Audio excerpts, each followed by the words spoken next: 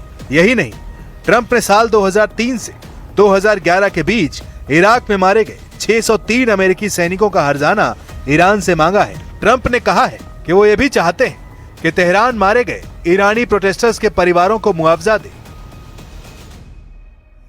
They asked for reparations, you might say, or they asked for money for the damage that we've done. I said, that's a good idea. Well, we're going to ask for money for the damage they've done over a 50-year period. Whether you go SS Cole or whether you go all of the people that were so badly hurt, so badly wounded or killed, many thousands of people. and maybe damages for the 52,000 protesters over the last 4 months that were killed in Iran. Trump के गुस्से को बढ़ाने वाला एक नया ऐलान Iran ने इसके बाद किया है। ईरानी संसद स्पीकर कालिबाफ के सलाहकार माजिद शाकेरी ने ऐलान किया है कि ट्रंप से ईरान कोई समझौता नहीं करने वाला। माजिद शाकेरी ने सोशल मीडिया पोस्ट कर सीधे शब्दों में लिखा है, ट्रंप हमारे साथ किसी भी तरह के समझौते तक नहीं पहुंच पाएंगे। हम 20 जनवरी 2029 तक इंतजार करेंगे और हम उनका कार्यकाल खत्म होने तक इसी तरह बने रहेंगे। ये ईरान का स्ट्रेटेजिक पेशेंस यानी रणनीतिक धैर्य का प्लान है, जिसका मकसद ट्रंप को युद्ध में तब तक उलझाए रखना है जब तक उनका कार्यकाल खत्म नहीं होता। ट्रंप के प्रेसिडेंट पद से विदाई के बाद ईरान अपनी ज्यादातर शर्तों को मनवाकर युद्ध में जीत का ऐलान कर सकता है, लेकिन हार्मूज 2029 तक बंद रहा तो पूरी दुनिया में हाहाकार मच जाएगा। हार्मूज से तेल सप्लाई पर लगे ब्रेक ने कई खाड़ी मुल्कों को कंगाल करना शुरू कर दिया है। ईरान की शय पर हूथी लड़ाकों ने दूसरे अहम ऑयल रूट को भी दहलाना जारी रखा है। ये लाल सागर में हूथी के हमलों का लेटेस्ट ट्रेलर है, जहां हूथी फाइटर्स ने कार्गो शिप के चीथड़े उड़ा दिए हैं। लाल सागर में बारूदी धमाकों से खाड़ी के 2 फ्रंट फिर से सुलगने लगे हैं। यही वो 2 फ्रंट बारूदी धमाकों से दहल रहे हैं। यमन के लड़ाका हूथी तेल रूट बॉब अल मंदेब में दुश्मनों के जहाजों को तबाह कर रहे हैं। इधर इजराइल लेबनान में हिजबुल्लाह को सिर उठाने की मोहलत नहीं दे रहा है, मगर मार बराबर की है। हूथी के हमले ज्यादा सटीक और विनाशकारी दिख रहे हैं। इजराइल की बमबारी भले ही भीषण है, लेकिन हूथी के हमलों का खौफ कई खाड़ी देशों में फैल रहा है, क्योंकि हार्मूज के बाद दूसरे तेल रूट का ब्लैक तबाही लाने वाला साबित हो सकता है। ईरान समर्थित हूथी फाइटर्स ने एक डेक कार्गो शिप को मिसाइल धमाके में उड़ा डाला है। लाल सागर से गुजर रहे कार्गो शिप पर हुए हमले में 3 लोगों की मौत होने की खबर है। यमन मिलिट्री ने इस हमले की डिटेल रिलीज कर बताया है कि बॉब अल मंदेब से हूथी की परमिशन के बगैर गुजरना अब खतरे से खाली नहीं है। बिअौनिल्लाहि तआला व बित्तवक्कुल अलैहि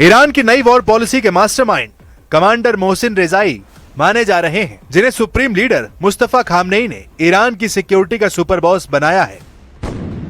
रेवोल्यूशनरी लड़ाकों के पूर्व कमांडर इन चीफ रहे मोहसिन रेजाई ईरान के नए सिक्योरिटी चीफ बनाए गए हैं। रेजाई को यह पद बाकर जोरगाद्र की जगह मिला है। रेजाई ईरान के सबसे कट्टर जनरलों में से एक माने जाते हैं। मोहसिन रेजाई ने अमेरिका और इजराइल से लंबे समय तक युद्ध जारी रखने का प्लान बनाया था। एक बात जो कमांडर रेजाई को सबसे खास बनाती है वो है उनका काउंसिल में सुप्रीम लीडर का प्रतिनिधि होना, यानी रेजाई के पास डबल पावर, जिससे वो ईरान की पूरी मशीनरी पर कंट्रोल कर सकते हैं। ये कमांडर रेजाई ही थे जिन्होंने हार्मूज को एटम बम के बराबर का हथियार बताया था। अब वही कमांडर ट्रंप से टकराएगा, वही कमांडर नेतन्याहू की प्लानिंग खराब करेगा। कमांडर रेजाई युद्ध का रुख किस ओर ले जाते हैं अभी वक्त बताएगा, लेकिन सीरिया में एक मुकदमे पर आए फैसले ने कई देशों की टेंशन बढ़ा दी है, क्योंकि कुछ दिनों से साइलेंट दिख रहे सीरियाई अखाड़े में फिर घमासान का ग्राउंड तैयार हो गया है।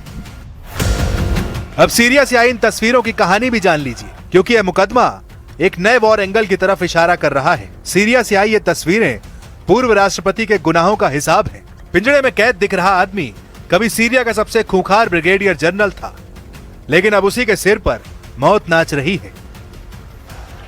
सीरिया की अदालत में सिविल वॉर के दौरान वॉर क्राइम और इंसानियत के खिलाफ क्राइम के आरोपों में दोषी ठहराए जाने के बाद पूर्व राष्ट्रपति बशर अल असद को मौत की सजा सुना दी है। असद दिसंबर 2024 में तख्ता पलट के बाद परिवार समेत मॉस्को भाग गए थे, लेकिन अहमद अल शरा की हुकूमत ने असद पर मुकदमा चलाकर उन्हें फांसी पर टांगने के बंदोबस्त कर लिए हैं।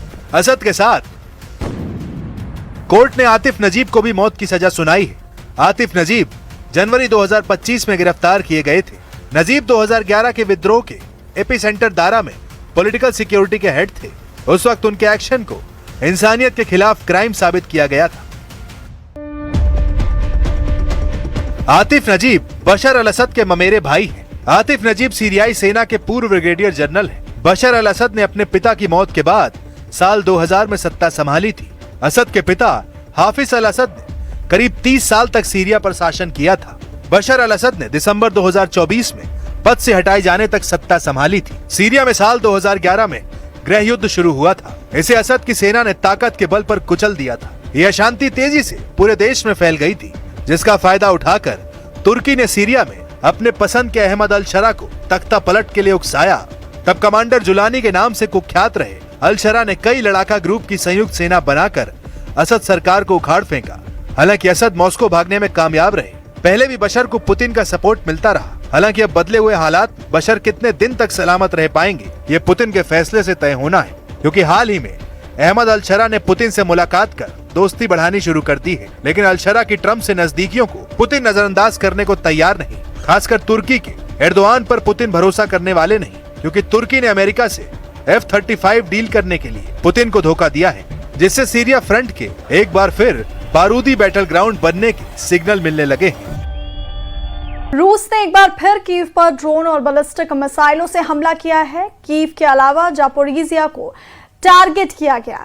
इस हमले में यूक्रेन में 10 लोगों की मौत का दावा है। उधर कीव ने एक बार फिर रूस के सबसे बड़े लॉजिस्टिक हब पर हमले का दावा किया है। जेलेंस्की ने कहा कि रूस यूक्रेन पर हमला करने के लिए उत्तर कोरिया के मिसाइल का इस्तेमाल कर रहा है।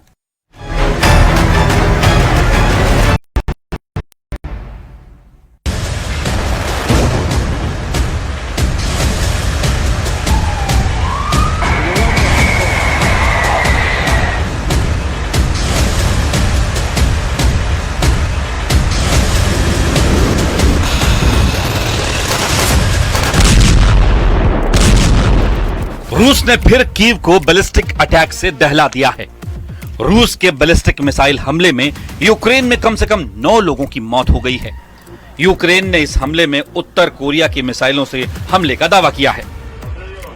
उधर रात में यूक्रेन के ड्रोन ने रूस की वोरोनिश में वाइल्ड बेरीज के गोदाम पर फिर हमला कर दिया है। इस हमले के बाद 36,000 वर्ग मीटर में फैले वेयरहाउस में आग लग गई।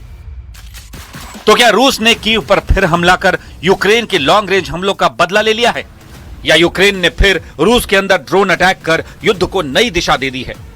सिर्फ अगस्त में रूस ने कीव पर 4 बड़े और भीषण हमले किए। हाइब्रिड हमले में रूस ने यूक्रेन पर ड्रोन के साथ बैलिस्टिक और क्रूज मिसाइलें दागी, जबकि रूस के अंदर वाइल्ड बेरीज के गोदामों पर कीव ने कम से कम 20 बार टारगेट किया। कीव पर बैलिस्टिक हमले की यह सबसे ताजा तस्वीर है। यूक्रेन का दावा है कि रूस ने बच्चों के अस्पताल को भी निशाना बनाया, जबकि हमले के बाद कीव इलाके में एक गोदाम में आग लगने के बाद अफरा तफरी मच गई।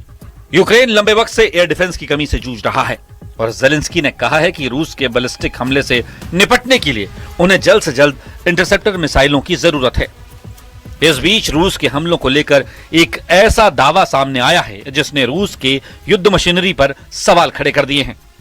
दावा है कि रूस ग्राउंड अटैक के लिए S-400 एयर डिफेंस सिस्टम का इस्तेमाल कर रहा है, जबकि यह सिस्टम हवाई खतरों को गिराने के लिए बना था।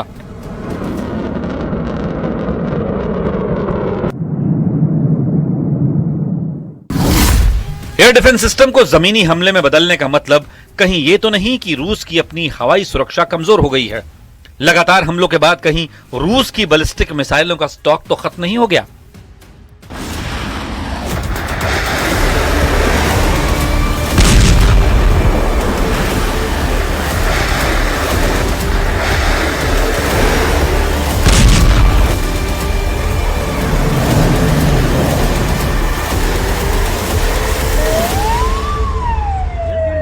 एक तरफ जेलेंस्की दावा कर रहे हैं कि पैट्रियट मिसाइलों की कमी उनकी सेना को रूस के एक भी बैलिस्टिक हमले से रोकने में नाकाम कर रही है, तो दूसरी तरफ रूस के नए युद्ध पैटर्न बता रहे हैं कि कमोबेश यही हाल मॉस्को ब्रिगेड का भी है। दुनिया में सबसे ज्यादा मिसाइल और हथियार होने के बावजूद आखिर रूस क्यों एयर डिफेंस का इस्तेमाल जमीनी टारगेट को हिट करने के लिए कर रहा है? S-400 रूस का सबसे एडवांस लंबी दूरी का एयर डिफेंस सिस्टम है। 2007 से रूस की सेना इसे हवाई हमलों से निपटने के लिए इस्तेमाल कर रही है। इसे दुनिया के सबसे शक्तिशाली surface to air missile system में गिना जाता है। इसके बिग बर्ड रडार 600 किलोमीटर तक अपने टारगेट को ट्रैक कर सकते हैं और 300 टारगेट को एक साथ पता लगा सकते हैं। एक बैटरी 36 लक्ष्यों पर एक साथ हमला कर सकती है और 72 मिसाइलें गाइड कर सकती है।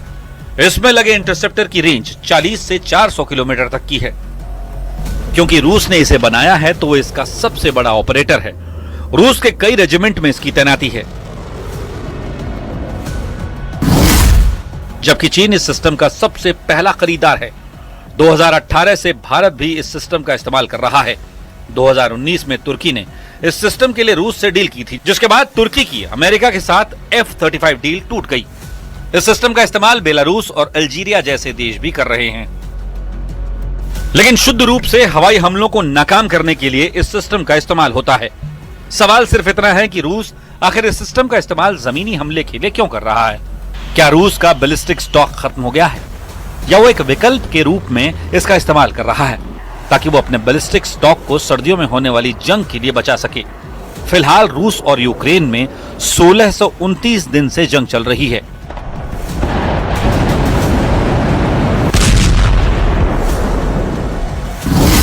और सवाल है, तो ये जंग कितने दिन और चलेगी?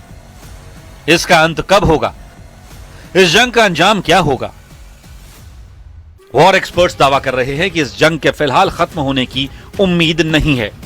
रूस यूक्रेन दोनों एक ऐसे थका देने वाले युद्ध में उलझे हुए हैं कि यह जंग कम से कम 2027 या उसके बाद भी जारी रह सकती है। ज़ेलेंस्की की टेंशन एयर डिफेंस शॉर्टेज है, लेकिन यूक्रेन के कमांडर ने जो दावा किया है उससे ज़ेलेंस्की की नींद और उड़ने वाली है।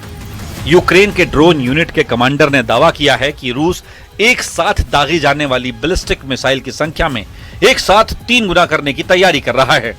रूस अभी यूक्रेन पर हमला करने के लिए 77 मिसाइलें दाग सकता है, लेकिन दावा है कि रूस अब अपनी ताकत को बढ़ाने में जुटा है और एक बार में 200 बैलिस्टिक मिसाइलों से कीव पर हमले की योजना बना रहा है। रूस के ड्रोन कमांडर का दावा ऐसे वक्त में आया है जब Ukraine patriot air defence interceptor मिसाइलों की कमी से जूझ रहा है। अमेरिका से अभी तक इसकी आपूर्ति के लिए कोई ग्रीन सिग्नल नहीं मिला है।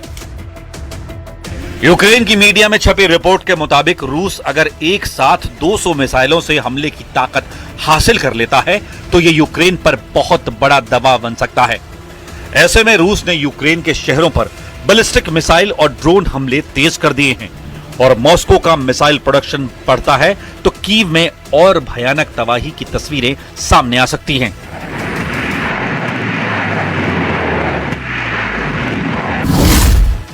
यूक्रेन के खुफिया एजेंसी HUR के उप प्रमुख मेजर जनरल वादिम स्किबित्स्की के मुताबिक रूस के बैलिस्टिक हमले अब नहीं रुकने वाले हैं।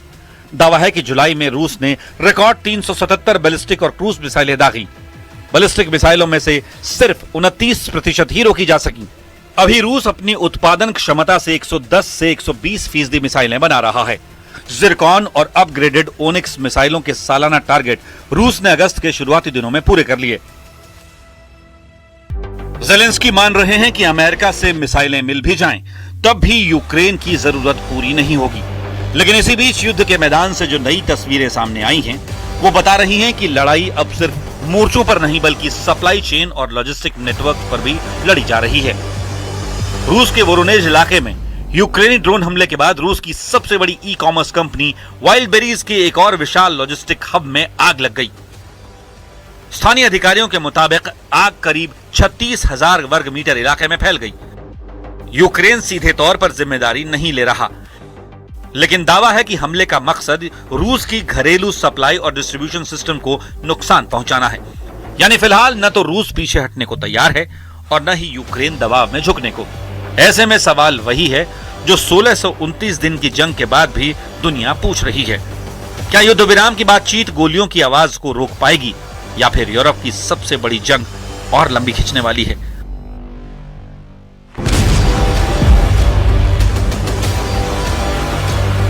अभी यूक्रेन एयर डिफेंस में कमजोर लेकिन ड्रोन वॉरफेयर में मजबूत दिख रहा है। उधर रूस बैलिस्टिक ताकत को बढ़ाने में जुटा है ताकि यूक्रेन को एयर डिफेंस सिस्टम मिलने से पहले ही निपटा सके।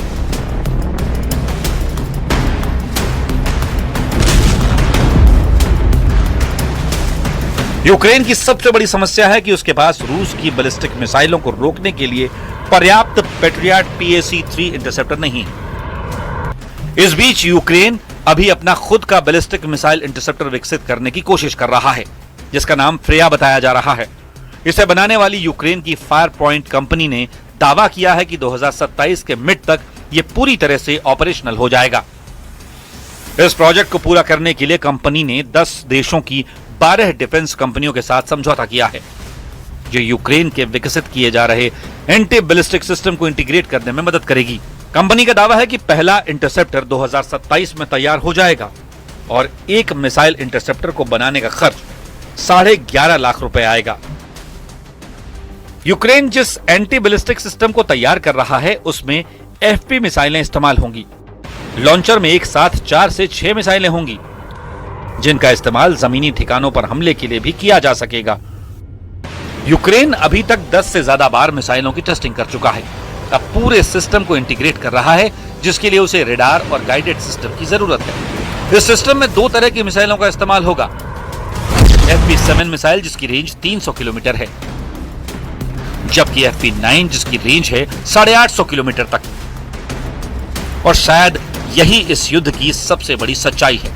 एक तरफ रूस अपनी मिसाइल, ड्रोन और उत्पादन क्षमता बढ़ाकर यूक्रेन को थकाने की रणनीति पर काम कर रहा है, तो दूसरी तरफ यूक्रेन एयर डिफेंस की कमी के बावजूद नई तकनीक, लंबी दूरी के ड्रोन और अपने विदेशी इंटरसेप्टर सिस्टम पर दांव लगा रहा है। लेकिन सवाल सिर्फ हथियारों का नहीं है, सवाल यह है कि क्या रूस अपनी बढ़ती ताकत के दम पर यूक्रेन को झुका पाएगा, या फिर यूक्रेन की नई तकनीक और ड्रोन वॉरफेयर मॉस्को की रणनीति को चुनौती देते रहेंगे।